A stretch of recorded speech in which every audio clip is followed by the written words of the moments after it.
Assalamualaikum warahmatullahi wabarakatuh. Waalaikumsalam warahmatullahi wabarakatuh. Bismillahirrahmanirrahim. Alhamdulillahi rabbil alamin. Wassalatu wassalamu ala ashrafil anbiya'i wal mursalin, Sayyidina wa maulana Muhammadin wa ala alihi wa ashabihil mujahidin at-tahirin, amma ba'du. Saudara-saudara kaum muslimin rahimakumullah. Pada pertemuan kali ini kita akan membicarakan riwayat Nabi Adam alaihi salam. Nabi Adam diciptakan oleh Allah dari tanah dan merupakan manusia pertama serta bapa dari seluruh umat manusia. Pada saat Allah hendak menciptakan Nabi Adam, Allah berkata kepada malaikat, "Inni ja'ilun fil ardi khalifah." Aku akan menjadikan seorang khalifah di permukaan bumi. Malaikat dengan nada sedikit protes berkata, "Ataj'alu fiha may yufsidu fiha wa yasfiku ad-dima wa nahnu nusabbihu bihamdik wa nuqaddisu lak." Tuhan, apa perlunya engkau ciptakan seorang khalifah di permukaan bumi? Kelak kalau mereka berkembang biak, kerjanya hanya akan melakukan kerusakan, menumpahkan darah, saling bermusuhan satu sama lain. Sedangkan kami, kata malaikat, sudah cukup bertasbih memuji kebesaranmu. Allah kemudian menjawab, "Inni a'lamu ma la ta'lamun." Aku lebih tahu tentang apa yang kalian semua tidak mengetahuinya. Setelah diciptakan Nabi Adam daripada tanah, ditiupkan roh, maka Allah kemudian mengajarkan kepada Nabi Adam berbagai macam ilmu pengetahuan. Wa 'allama Adam al-asma'a kullaha. Kemudian Allah mengajarkan Nabi Adam nama-nama segala sesuatu. Nama merupakan simbol daripada ilmu pengetahuan.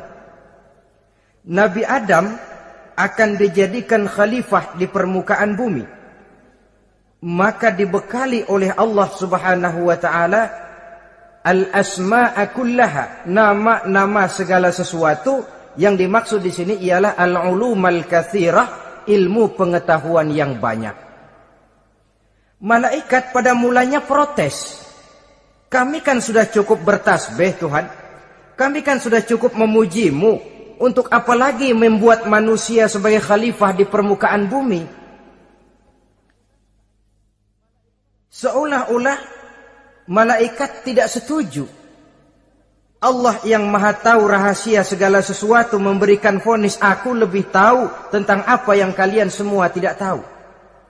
Oleh karena Nabi Adam dipersiapkan untuk menjadi seorang khalifah di permukaan bumi, maka dibekali oleh Allah dengan ilmu pengetahuan. Begitu Nabi Adam dan begitu kita. Karena bukan cuma Nabi Adam, kita pun oleh Allah dijadikan sebagai khalifah-khalifah di permukaan bumi ini. Yang nilai kekhalifahan kita bergantung kepada kondisi kita masing-masing.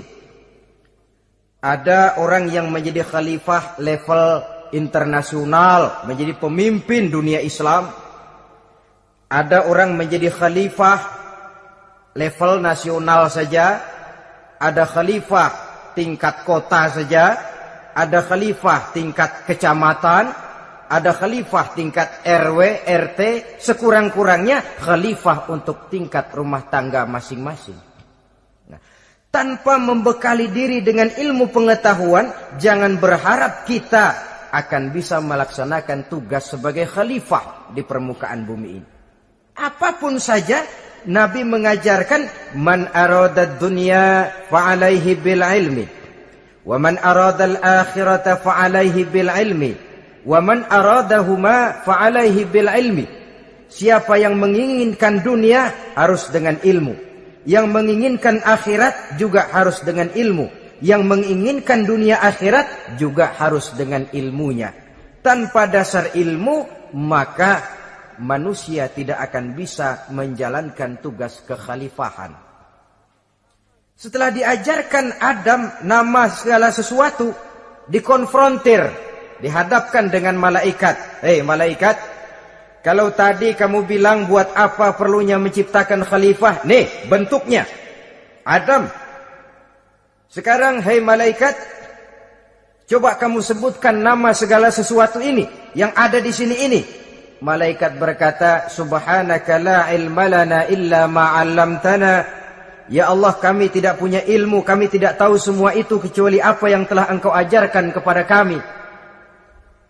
Kalau kamu tidak sanggup, Adam, sebutkan nama-nama semua itu. Adam menyebutkannya dengan lancar. Ketika itulah Allah memerintahkan malaikat untuk sujud kepada Nabi Adam alaihi salam.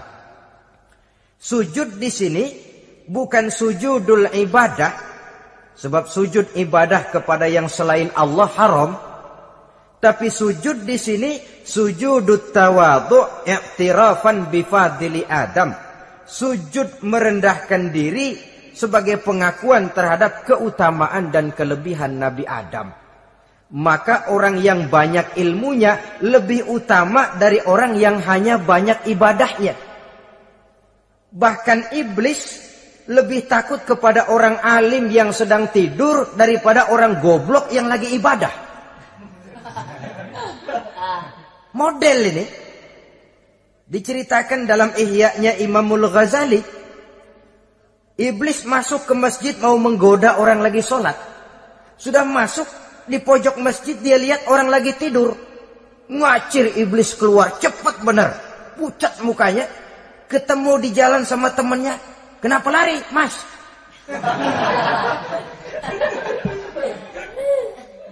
Kata temannya, saya mau goda orang sholat. Lalu tiba-tiba di pojok masjid saya lihat ada orang lagi tidur. Saya takut betul sama itu orang. Lari saya keluar. Loh, sama yang sembahyang sampean gak takut, kok sama yang tidur takut bagaimana? Yang tidur itu orang alim. Yang lagi sembahyang itu orang goblok. Oh, godain orang goblok, saya colek juga dia lupa sembahyang. Tapi orang alim ini saya takut betul. Lah kalau diukur dengan malaikat waktu itu Nabi Adam, ibadahnya lebih banyak malaikat, jelas. Sudah bertasbih, sudah bertahmid malaikat. Nabi Adam baru diciptakan. Tapi kenapa Allah perintah malaikat sujud kepada Adam? I'tirafan bifadli Adam. Keutamaan Nabi Adam. Pantas untuk diserahi tugas sebagai khalifah mengatur kehidupan di muka bumi. Kalau malaikat yang jadi khalifah di dunia ini, nggak rame dunia. Coba, malaikat material, harta nggak perlu. Seksual nggak perlu. Dunia ini hambar. Justru dunia ini menjadi ramai setelah manusia diberikan fungsi sebagai malaikat, sebagai khalifah oleh Allah Subhanahu wa taala.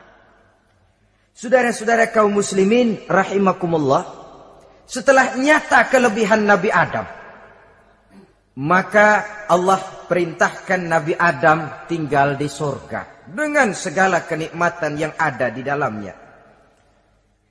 Tapi lantaran sendirian, kesepian Nabi Adam ini. Allah Maha Tahu, maka diciptakannya pasangannya, yaitu Siti Hawa dari tulang rusuk yang sebelah kiri. Sehingga Nabi pernah pesan begini, Istausu bin nisa fa innahunna khuliqna min dhil'in. Hati-hati kamu ngadepi perempuan.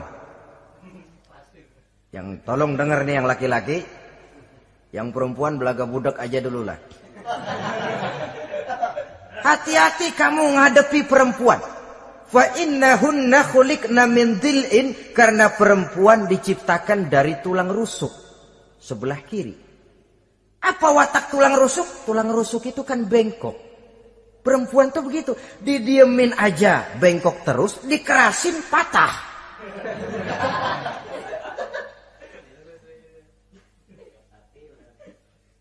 Saudara-saudara, di sini kita ambil satu hikmah bahwa ternyata yang bikin hidup terasa enak karena di sekitar kita banyak orang lain. Bodoh manusia kalau dia merasa bisa hidup sendirian. Tinggal di tengah kampung tapi gayanya gaya orang tidak mau kenal dan tidak mau tahu sama tetangga. Jangankan di dunia, di sorga saja Nabi Adam karena sendiri, kesepian. Apa saudara mau tinggal di Jakarta? Apa saja di Jakarta, sudahlah milik saudara. Hotel Indonesia dikasih saudara, Hotel Borobudur punya saudara, Monas buntel bawa pulang. Semanggi ambil, tapi di Jakarta saudara tinggal sendirian. Kira-kira enak nggak? Ternyata yang bikin hidup terasa nikmat karena di sekitar kita banyak orang lain. Begitulah Allah ciptakan Siti Hawa. Setelah diciptakan Siti Hawa, natur manusiawi. Nabi Adam mau main pegang aja. Kata Allah, hai Adam, jangan kau sentuh sebelum kau bayar maharnya. Maharnya apa ya Allah? Maharnya antusalliya ala Muhammadin sallallahu alaihi wasallam. Maharnya kau bersolawat kepada Nabi Muhammad. Manusianya belum lagi diciptakan tapi namanya sudah ada. Nurnya sudah ada. Bahkan dijadikan mas kawin antara Adam dengan Hawa. Karena itu dalam Islam sebenarnya urusan kawin itu bukan yang sulit. Maka jangan dipersulit. Tapi juga jangan digampang-gampangin.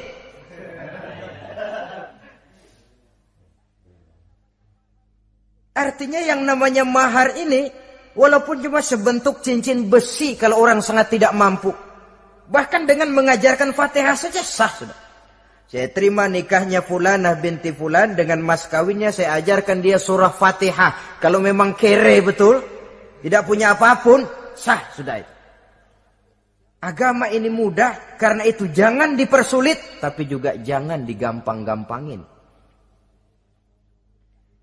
Setelah itu Allah memerintahkan, Ya Adam uskun anta wa zawjukal jannah. Hai Adam, kau dan istrimu tinggallah dalam sorga. Wa kula minha ragadan haitsu syi'tuma. Segala makanan yang ada di dalamnya boleh kau makan. Pakaian yang aneka warna boleh kau pakai. Nikmati seluruh fasilitas yang ada di sorga ini. Cuma atu aja Adam. Yang lain boleh dah. Mau ngapa pakai atu aja jangan. La taqraba hadhihi syajarah. Jangan kamu dekati pohon khuldi itu. Dekat saja jangan. Apalagi sampai metik. Jangan Adam. Saudara, ma'asyiral muslimin, itulah watak manusia. Kalau ada 10 persoalan, yang 9 boleh, yang 1 tidak boleh, yang tidak boleh yang bikin dia penasaran. Gua pengen tahu ngapa kagak boleh sih. Timbul penasaran. Apalagi iblis selalu berusaha. Sebab pada waktu malaikat disuruh sujud, semuanya sujud kepada Adam. Iblis tidak mau sujud. Tuhan tegur, iblis, kenapa kamu tidak mau sujud? Mana mungkin Tuhan. Saya akan dibikin dari api, kata iblis. Adam dari tanah. Unsur api lebih mulia dari unsur tanah. Masa saya harus tunduk kepada Nabi Adam? Gengsi dong. Adam kan anak kemarin sore, baru dibikin. Masa saya harus tunduk kepada orang yang macam itu? Ini kan perintah aku iblis. Kalau kau tidak mau tunduk, keluar dari sorga ini. Terusir iblis dari sorga karena kesombongannya tidak mau sujud kepada Adam. Nah, logika, kalau udah di sorga aja sombong diusir, apalagi yang masih tinggal di pinggir kali sombong.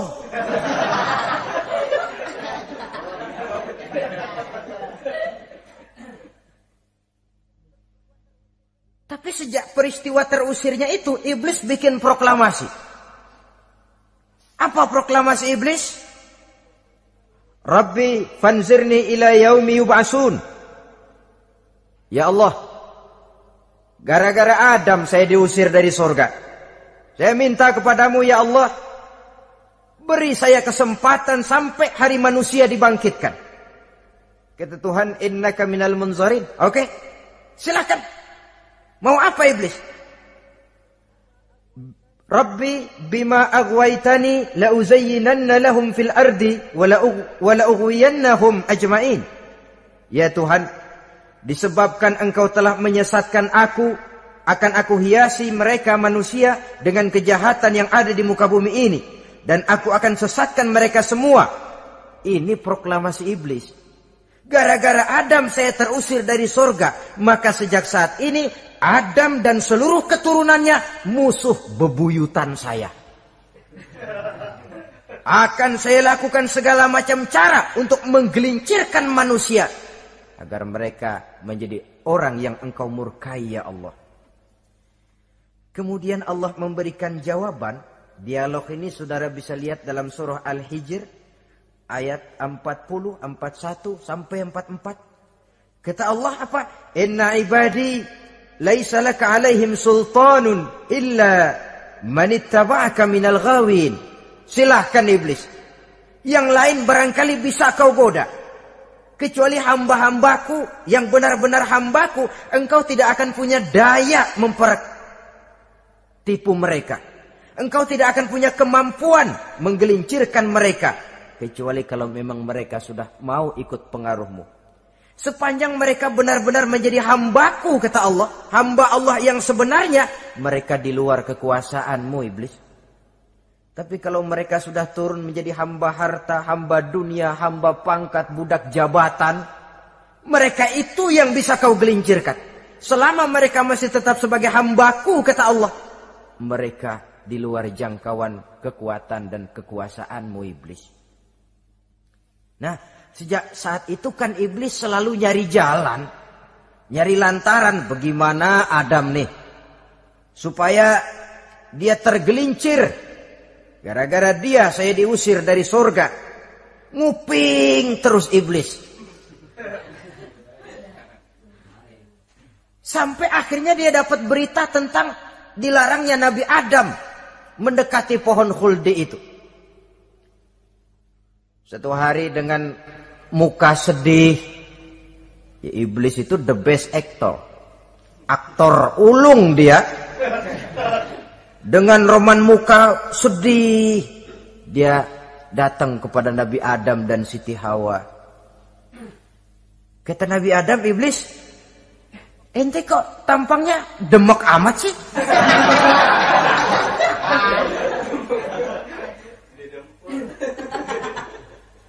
Kenapa begitu sedih? Adam, saya sebenarnya tidak ada yang bikin saya sedih. Cuma saya dapat berita bahwa engkau tidak akan selamanya di dalam surga ini. Wah Adam, kalau engkau bisa tetap tinggal di surga bersama istrimu, alangkah bahagianya saya, kata iblis. Tapi saya dapat kabar ente nggak bakalan lama-lama di surga. Buktinya ente dilarang makan buah khuldi. Khuldun artinya kekal. Kalau kau makan buah itu kau akan kekal di surga Adam. Tuhan nggak pengen, makanya dilarang. Wa qasamahuma inni lakuma laminan nasihin. Untuk memperkuat omongannya, sumpah si iblis. Bener Dam, saya sih ngomong cuma buat kepentingan ente. Saya sayang sama ente. Oh, yang tahu cuma saya dah. Bicaranya seolah-olah untuk kepentingan Nabi Adam. Sebenarnya tujuannya tidak lebih menjerumuskan Nabi Adam. Begitu iblis zaman dulu, zaman Adam. Dan begitu iblis zaman sekarang. Seolah-olah bicaranya untuk kepentingan umat Islam. Tapi sebenarnya tujuannya ngelecehin. Memperdayakan umat Islam. Dia bilang kepada Adam, saya sih cuma ngasih saran Adam, kalau ente pengen selamanya di surga, petik aja tuh buah. Pokoknya beres dah. Itu si Tuhan ngelarang, ja bohongin doang lo. Supaya kau dan istrimu tidak lama-lama di surga, maka dilarangnya kau memakan buah khuldi itu. Udah, embat aja. Saudara-saudara, tipu daya iblis ini bisa kita baca dalam surah Al-A'raf ayat 20 sampai ayat 22. Nabi Adam tergoda,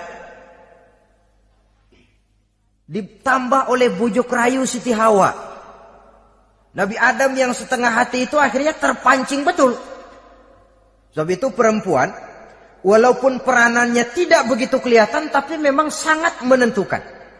Tidak ada seorang suami bisa sukses jadi apapun dia tanpa peran serta istrinya.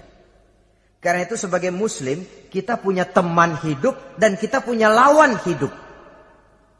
Siapa teman hidup kita? Dalam arti sempit, teman hidup kita istri.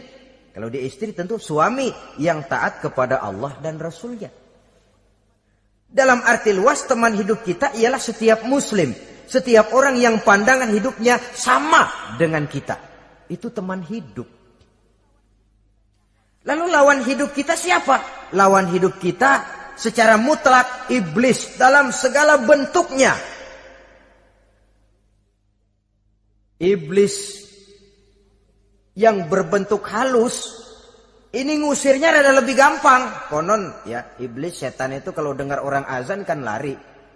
Takut dia. Dibacakan bismillah, minggir. Yang sulit diusir ini iblis yang berbentuk manusia. Diazanin nyengir.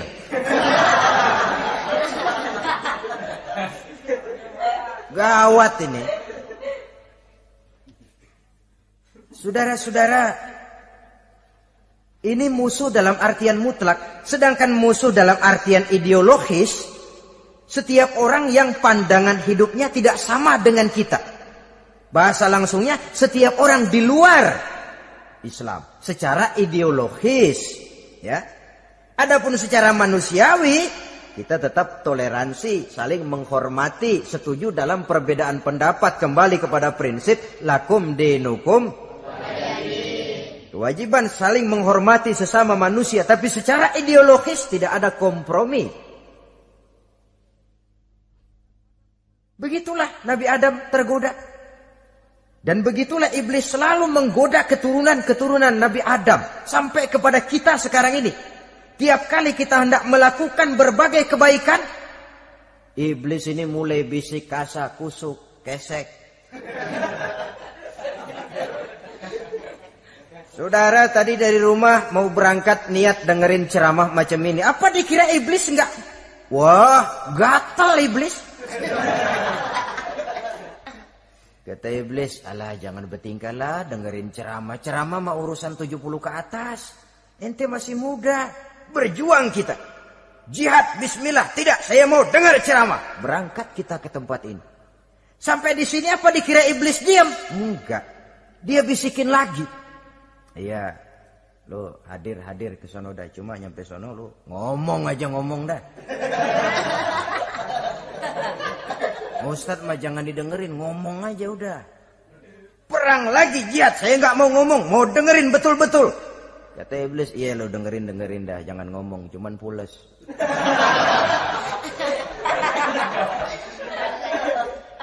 Segala macam cara dilakukan oleh iblis untuk menggelincirkan manusia. Ketika Nabi Adam mengambil buah khuldi itu, datanglah murka Allah.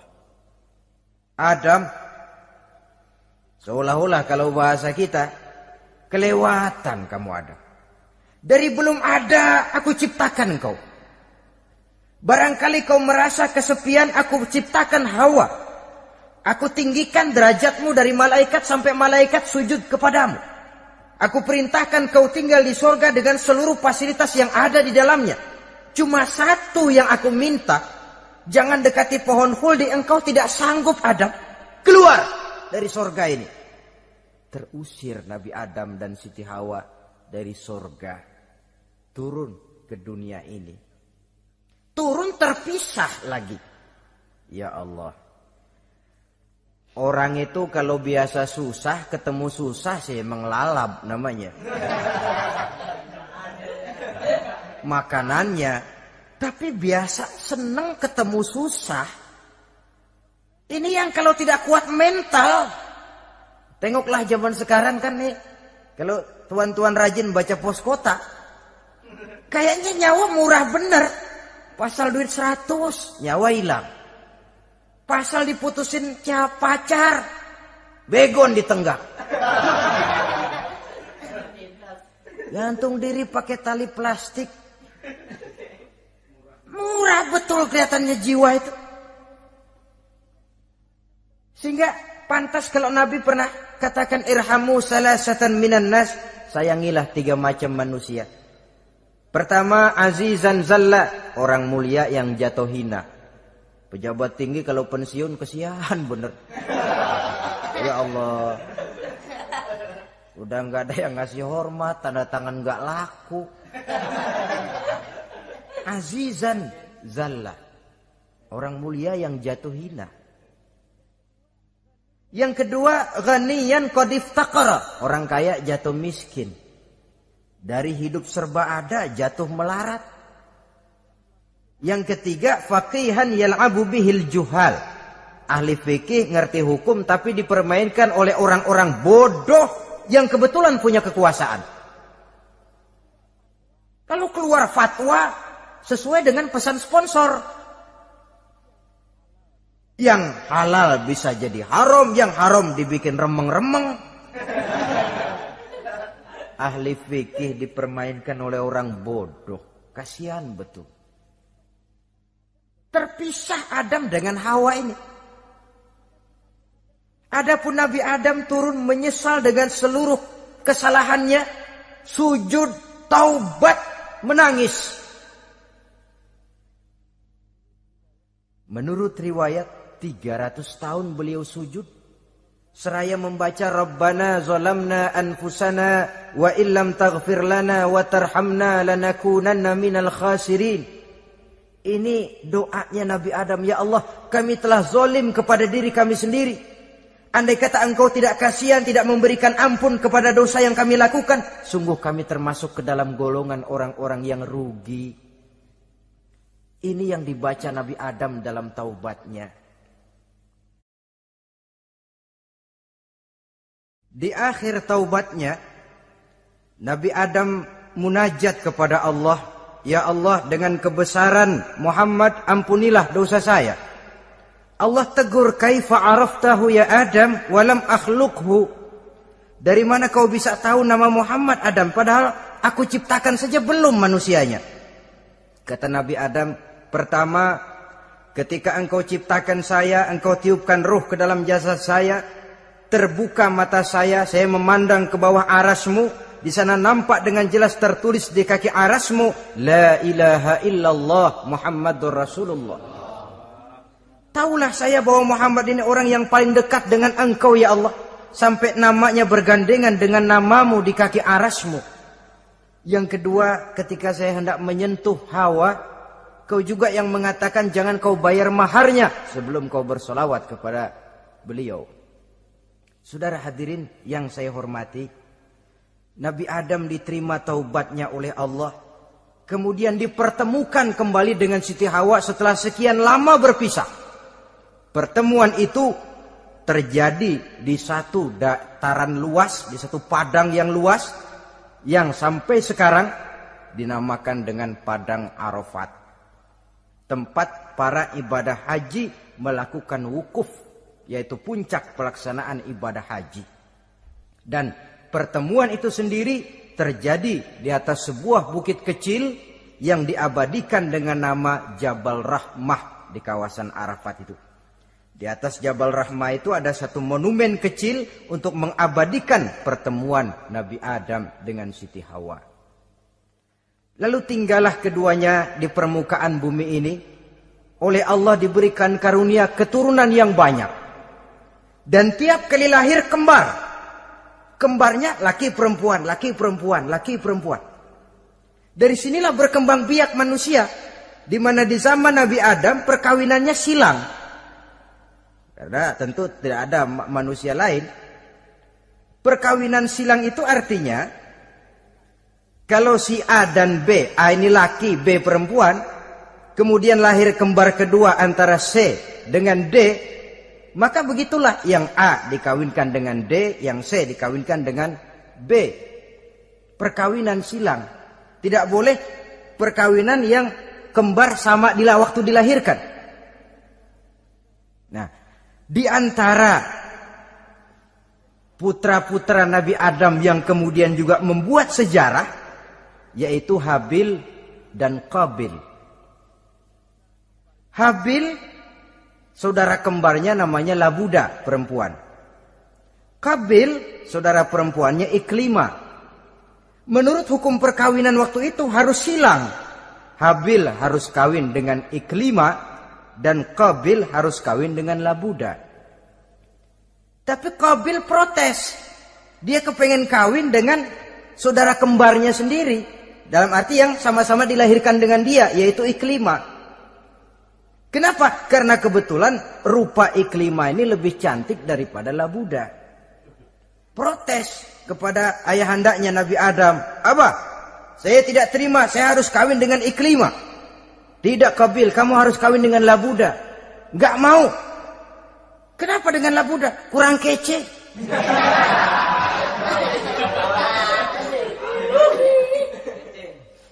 Bertengkar, Nabi Adam tidak berhasil menyelesaikan.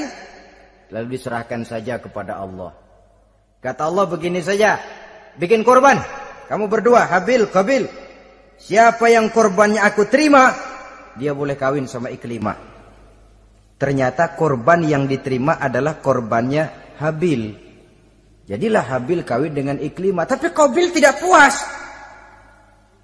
Dendam kesumatnya timbul, iblis ngilikin. Kresek. Akhirnya dibunuh saudaranya Habil ini. Inilah sejarah pembunuhan pertama dalam kehidupan manusia. Qabil membunuh Habil. Habis dibunuh bingung. Bagaimana naruhnya ini mayat? Allah lalu memberikan petunjuk. Dalam Al-Maidah ayat 31 itu dijelaskan. Ada burung gagak berantem sama burung. Yang satu mati. Nah, oleh yang masih hidup, tanah ini dicakar-cakar sama kakinya dan sama paruhnya. Sehingga berbentuk lubang, bangkai saudaranya itu dimasukin ke lubang itu lalu diuruk lagi pakai tanah oleh cakar kakinya dan paruhnya itu. Sehingga Qabil, cara ini bisa. Itulah sejarah penguburan pertama dalam perkembangan manusia. Oleh karena itu, Nabi memberikan penjelasan, man sanna sunnatan hasanatan falahu ajruha wa ajru man amila biha wa fi riwayatin wa ajru man tabi'aha. Siapa orang yang melakukan satu kebajikan, dia akan mendapat pahala dan pahala dari orang-orang yang mengikuti kebaikannya. Misalnya saudara membentuk pengajian, ramai pengajian saudara, 1000 orang yang datang ngaji, 1000 orang saudara dapat pahala. Sponsor kebaikan. Sebaliknya, wa man sanna sunnatan sayyi'atan falahu ismuha wa ismu man amila biha, ay wa ismu man tabi'aha. Siapa yang memulai suatu kejahatan, dia akan mendapat dosa dan dosa dari orang-orang yang melakukan atau mengikuti kejahatannya. Umpamanya saudara mengadakan pesta. Lalu dalam pesta itu terjadi segala macam maksiat. Maka seluruh maksiat yang terjadi malam itu di tempat itu, saudara ikut dapat dosanya. Kenapa? Sponsor. Tiap kali ada pembunuhan, Qabil dapat andil dosa. Kenapa? Sponsor. Tapi kalau 2 orang muslim, ini masalahnya Habil nggak ngelawan kan, dibunuh. Tapi kalau 2 orang muslim berkelahi, kata Nabi apa? Apabila 2 orang muslim saling berbunuh-bunuhan, maka al-qatil wal maqtul finnar, baik yang membunuh ataupun yang dibunuh dua-duanya neraka. Sahabat heran, ya Rasul, kalau yang ngebunuh masuk neraka pantas, tapi ini yang dibunuh kenapa neraka juga? Soalnya sama-sama niat, cuman keduluan aja. Itu kan masalahnya. Andai kata dia nggak terbunuh, dia yang akan membunuh. Niat itu sudah ada. Nah, kalau Habil ini dia tidak punya niat membunuh, dia memang dibunuh oleh Qabil. Saudara-saudara kaum muslimin rahimakumullah. Lalu dari situlah berkembang biak keturunan Nabi Adam alaihi salam. Sehingga dengan demikian bisa kita katakan sebagai satu konklusi, pertama, bahwa manusia adalah makhluk Allah yang menempati kedudukan tertinggi dan berasal dari Nabi Adam sebagai manusia pertama. Dengan malaikat sekalipun manusia sebenarnya lebih tinggi. Kapan? Kalau dia tetap benar-benar sebagai hamba Allah yang membekali diri dengan ilmu pengetahuan. Laqad khalaqnal insana fi ahsani takwim. Kami ciptakan manusia dalam bentuk yang paling baik.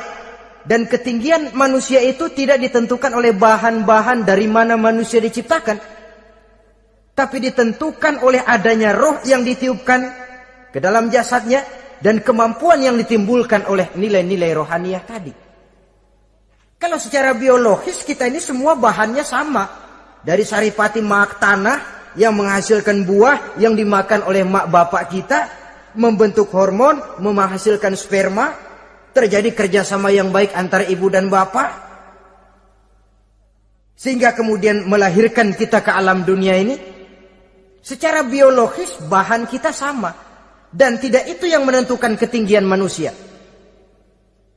Walaupun keturunan juga mempengaruhi, sebab sekarang ada istilah ramai orang bicara bayi tabung. Dan majelis ulama sudah memberikan fatwa kalau spermanya itu berasal dari sang bapak, tidak jadi masalah. Tapi kalau dari orang lain, haram. Yang lebih celaka lagi di negara maju, tidak lewat proses alam rahim. Jadi dalam satu tabung yang diberikan suhu yang mirip dalam kandungan, di situ dipertemukan antara sperma, air mani laki-laki, dengan ovum, air mani perempuan. Diberikan suhu yang mirip dalam kandungan, dan itu diharapkan bisa menghasilkan manusia lewat tabung kaca itu. Saya tidak sanggup bayangkan kalau sekarang orang tanya asal-usul kita, kan kita masih enak jawab. Kamu anak siapa? Oh, bapak saya Fulan, ibu saya Fulana. Oh, kenal saya. Tapi manusia yang akan datang kalau proyek ini berhasil, bapakmu siapa? Enggak tahu, saya dulu keluar dari tabung, Pak. Rendah betul martabat manusia. Sama saja dengan ada perempuan pernah protes, Pak, Islam itu enggak adil katanya. Kenapa? Masa dalam Islam laki-laki boleh kawin lebih dari satu, tapi perempuan enggak boleh kawin lebih dari satu? Supaya sama-sama adil, boleh dong perempuan punya laki lebih dari satu. Saya bilang, justru disitulah Islam itu hendak menjaga martabat manusia. Kalau seorang suami punya istri empat-empatnya lalu hamil, bapaknya jelas. Tapi kalau perempuan satu punya suami 4 lalu hamil, bapaknya yang mana ya?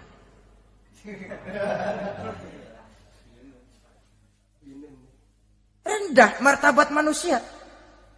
Ketika si bayi lahir, ibunya lihat, ini jidatnya kayak si A ini. Sudah, ini anakmu saja nih, jidatnya jidat kamu. Kata, antar dulu jidat saya, tapi kuping B ini nggak mau saya. Terkatung-katung si anak tanpa tahu kemana dia mesti manggil bapak. Ibu daftarin anak ke sekolah, Pak Guru tanya lagi, ini bin siapa, Bu? Bingung lah, udah tulis Bu, bin rame-rame.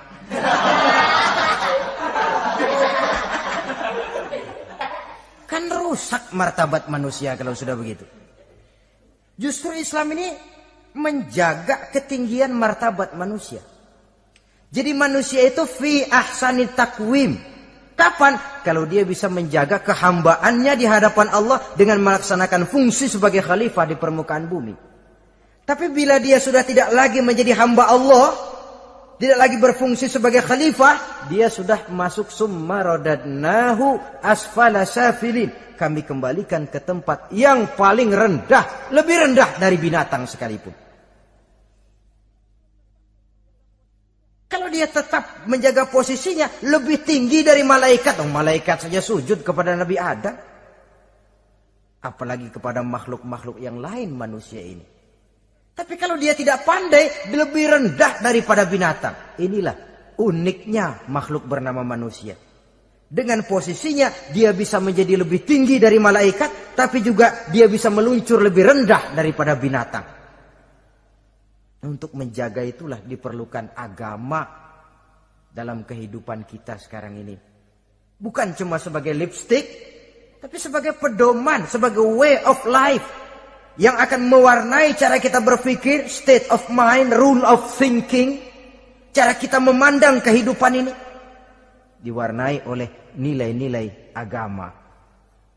Dengan demikian, maka manusia bukan keturunan kera. Sebab ada satu teori, namanya teori evolusi, yang disampaikan buat pertama kali oleh Charles Darwin. Dia mengemukakan teori bahwa perkembangan kehidupan sesungguhnya di dunia ini menunjukkan mata rantai yang utama melalui apa yang dia namakan seleksi alamiah.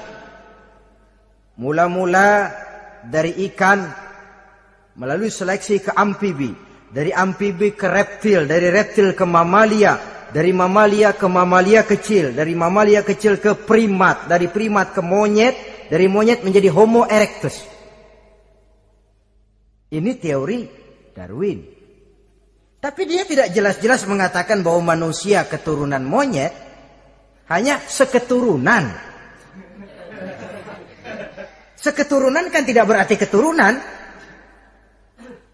Begini saja, Toyota Kijang sama Toyota Corolla itu seketurunan. Tapi Corolla dengan Kijang kan lain. Cuma seketurunan. Dalam arti sumbernya sama. Makhluk yang tidak tahan seleksi alam, oleh udara yang sangat dingin, perkembangan cuaca yang sangat panas, gempa bumi dan sebagainya, seleksi alam dia namakan, hilang, musnah dari peredaran. Seperti ada binatang raksasa itu, dinosaurus, sekarang kan cuma tinggal dongeng saja, tinggal nama atau kerangka. Itu oleh seleksi alam dia nggak lulus, hilang. Yang bertahan, yang lulus seleksi alam. Manusia walaupun kecil yang lulus seleksi alam ini. Biar dihantam gempa bumi, angin topan, tetap aja ngejedok. Nah, teori Darwin ini, teori evolusi ini didukung dan dibuktikan oleh peninggalan fosil atau binatang dan tumbuhan yang hidup dan mati selama perkembangannya. Dari bentuk organik pertama hingga pendahulu terdekat daripada manusia. Tapi ada satu kelemahan dari pokok daripada teori evolusi ini. Pertama, garis perkembangan dari Homo erectus, yakni manusia jalan tegak, semacam gorilawi itu, sampai kepada manusia mutaakhir masih belum menentu. Artinya, okelah, kalau manusia seketurunan dengan kera, batas antara manusia yang wujud sekarang dengan manusia purba itu apa? Yang menjadi penghubung. Monyet tidak mungkin. Ini dianggap mata rantai yang hilang, missing link namanya dalam istilah ilmiahnya. Dan ini masih dicari sampai sekarang. Kalau pendahulu terdekat manusia mutaakhir ini manusia purba, katakan Homo erectus, manusia jalan tegak. Lalu generasi sudah itu sebelum berbentuk manusia apa? Ternyata sampai sekarang masih ada missing link, mata rantai yang hilang. Lalu yang kedua, teori evolusi berhenti kepada manusia mutaakhir. Kalau memang kita manusia sekarang ini hasil evolusi, tentu kita akan terus berevolusi lagi. Dan akan jadi apa kita nanti? Ternyata sudah ribuan tahun manusia tetap manusia begini-begini aja. Tidak berevolusi kita ini. Apa lalu matanya jadi cuma satu di tengah? Hasil evolusi? Kan tidak. Tidak berevolusi. Jadi kembali kepada Quran, manusia pertama adalah Nabi Adam. Dan manusia-manusia berikutnya keturunan daripada Nabi Adam. Dan bukan hasil evolusi daripada monyet. Juga tidak akan berevolusi kemana-mana. Kalau demikian benarkah teori evolusi? Untuk mengatakan mutlak benar, bukan wewenang kita. Untuk mengatakan salah total, juga kebenaran ilmu adalah relatif sebagai relatifnya daya pikir manusia. Di samping dia harus membuktikan kebenarannya, maka kebenaran ilmiah adalah kebenaran yang relatif dan temporer. Contoh kecil saja. Dulu orang berteori bahwa bagian yang terkecil dari suatu benda namanya molekul. Kan begitu? Molekul ini nggak bisa dibagi-bagi. Bagian yang paling kecil dari suatu benda namanya molekul. Ilmu terus berkembang. Ternyata molekul sebenarnya terdiri daripada atom.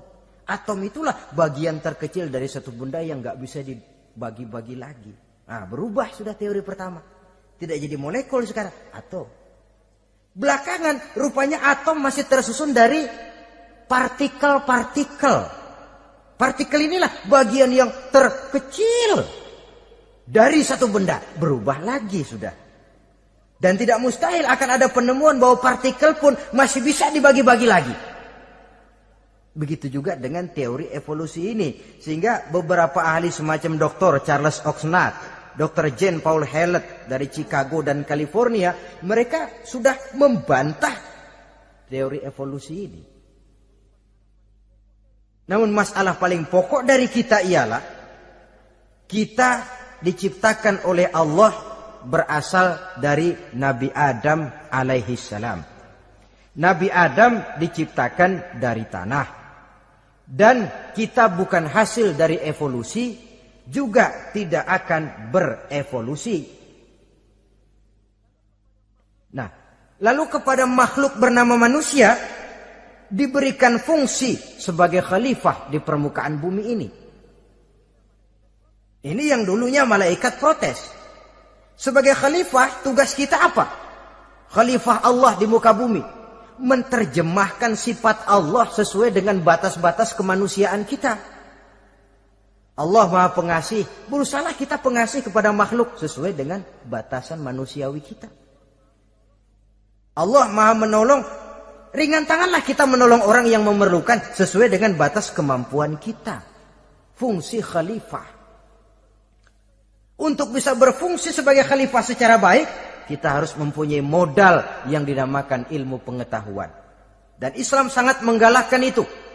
Jauh dulu 14 abad yang lalu, dari desa kecil yang bernama Mekah yang peta belum muat, orang di dunia belum kenal, sudah keluar seruan utlubil ilma walau bisin, tuntutlah ilmu walaupun di negeri Cina.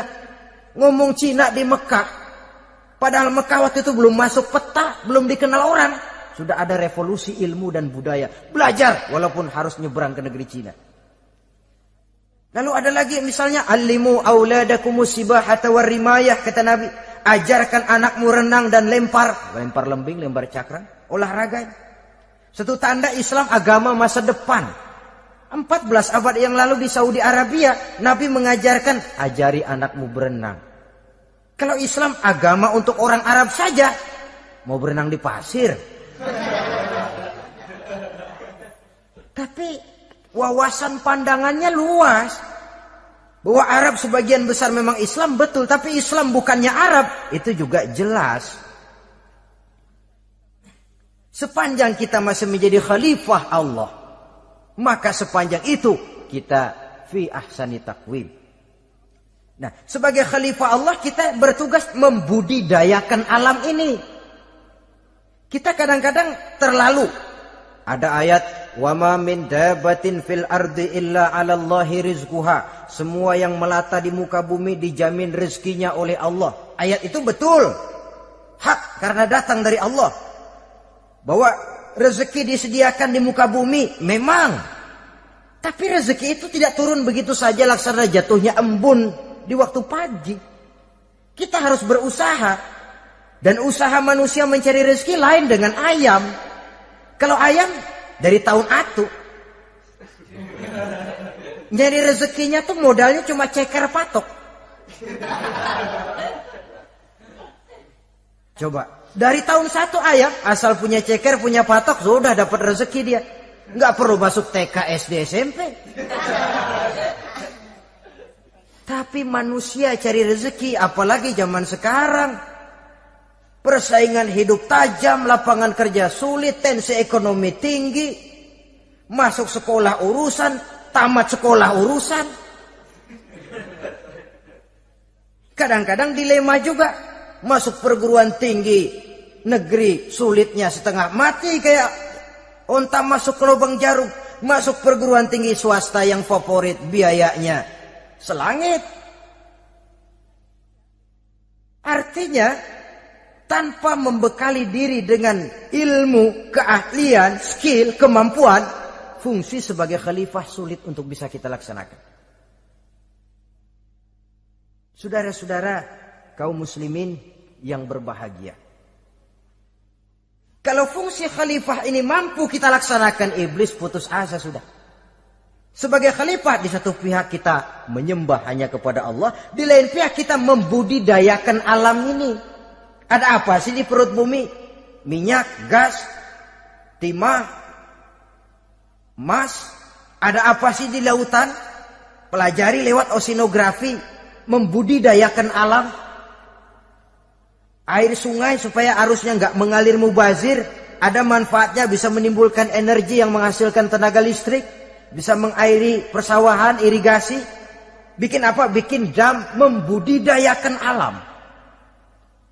Tapi juga mengislamkan budidaya itu. Bahasanya mengkulturkan natur, mengislamkan kultur. Membudidayakan alam dan mengislamkan budi dan budaya manusia ini. Sehingga apapun yang kita kelola dari alam ini nantinya akan untuk menunjang tugas sebagai khalifah, sujud kepada Qadhi Rabbul Jalil. Saudara-saudara, maka bersyukur kita oleh Allah dijadikan manusia. Tidak pesan, terima beres, cantik. Dari segi biologis maupun psikologis, tidak ada makhluk secantik manusia. Dibekali dengan agama di samping akal. Sehingga agama membimbing akal agar sampai kepada kebenaran yang hakiki. Kita sebagai keturunan Nabi Adam memegang fungsi khalifah. Jadi jangan main-main loh. Kita ini turunan Nabi, betul ini. Saudara-saudara yang hadir semua di depan saya ini, termasuk saya, kita gini, turunan Nabi kita ini. Nabi Adam. Jangan main-main loh. Turunan Nabi gini-gini. Nabi Adam.